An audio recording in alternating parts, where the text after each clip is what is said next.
아침엔 세계 시간입니다. 지난 28일 인도네시아 가톨릭 성당에서 자살 폭탄 테러가 발생했습니다. 현지 경찰의 조사 결과 테러범들은 6개월 전에 결혼한 신혼부부로 드러났습니다. 사건 현장 인근에 있는 CCTV 화면입니다. 도로 한쪽에서 갑자기 큰 폭발이 일어납니다. 인도네시아 술라웨시 섬 마카사르의 가톨릭 성당 정문 앞에서 발생한 자살 폭탄 테러입니다. 테러범 2명은 현장에서 목숨을 잃었습니다.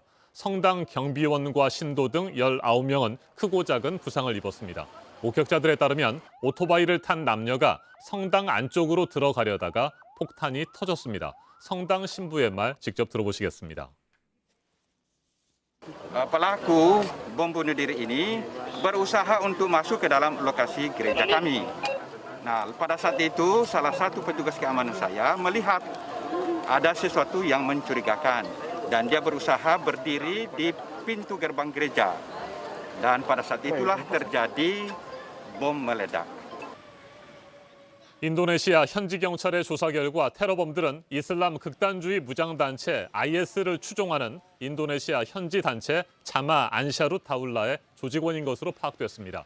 더욱이 이들은 불과 6개월 전에 결혼한 신혼부부였습니다. 경찰은 숨진 부부의 거주지 등을 압수수색했고 관련자들을 체포해서 수사하고 있습니다.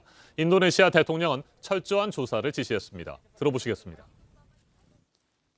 Saya mengutuk keras aksi terorisme tersebut dan saya sudah memerintahkan Kapolri untuk mengusut tuntas jaringan-jaringan pelaku dan membongkar jaringan itu sampai 이번 테러의 배후로 밝혀진 IS 추종단체는 지난 2018년 인도네시아 동자바주 수라바야 교회와 경찰서에서 발생했던 자살 폭탄 테러의 배후로도 알려져 있습니다. 당시에도 부부는 물론이고 9살 아이까지 일가족 모두가 자살 폭탄 테러에 동원돼 전 세계에 큰 충격을 안겼습니다.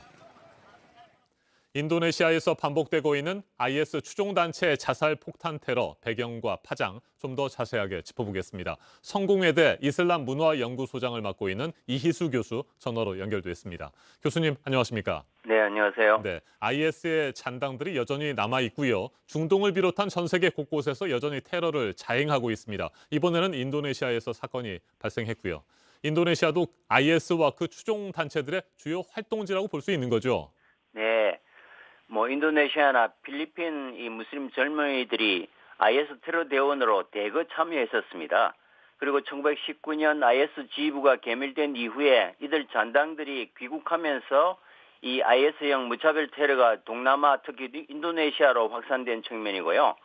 인도네시아는 비교적 온건한 세계 최대 이슬람 국가로 알려져 있지만 이제 400년 이상 포르투갈이나 네덜란드 같은 서구의 오랜 식민 통치를 경험하면서 인도네시아의 팽배해 있는 반서구 정서가 IS 테러 조직을 위한 좋은 공간이 되어 왔습니다. 네. 그 결과로 2014년 IS 등장 이후에 지금까지 45건 이상의 테러가 주로 기독교 시설을 목표로 한 적이 많았고요. 이번 술라웨시의 그 마카사르 성당 테러도 마찬가지로 보입니다. 특히 이번 테러는 신혼부부의 소행으로 드러나서 더 큰 충격을 안겼습니다. 앞서 전해드린 대로 2018년 테러 당시에는 9살 아이까지 테러에 동원이 됐고요. 이처럼 가족 단위의 자살 폭탄 테러가 이어지는 이유는 뭘까요?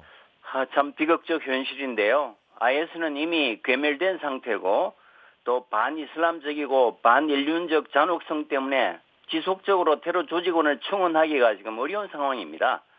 다만 IS 테러 조직의 용병으로 가담했다 돌아온 잔당들이나 또 이웃한 필리핀 남부의 아부 사야프 같은 극단적인 무장 세력들과 연계하면서 이제 그 과정에서 대테러 전쟁으로 가족을 잃었거나 이념적으로 세뇌된 극단적 분노 세력들이 가족 단위로 테러를 벌이는 것으로 지금 파악됩니다. 네. 용병 방식의 테러 분자 확보가 어렵다는 방증이지요. 네, 방금 괴멸됐다고 말씀을 하신 것처럼 IS는 지난 2019년에 공식적으로 패망을 했습니다. 하지만 조직이 재건될 가능성도 언급되고 있는데 이건 어떻게 보십니까?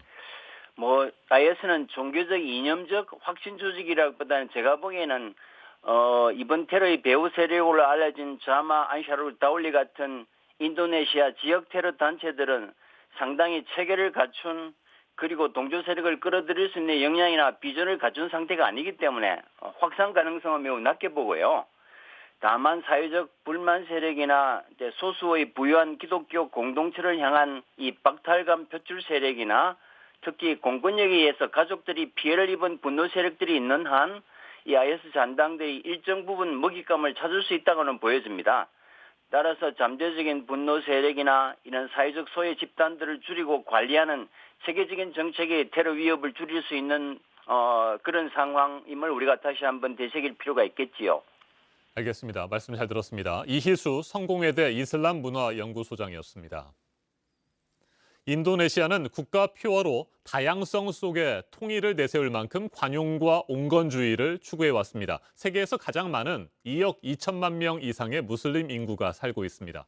개신교와 가톨릭, 불교, 힌두교 등 다른 종교들도 인정하고 있습니다.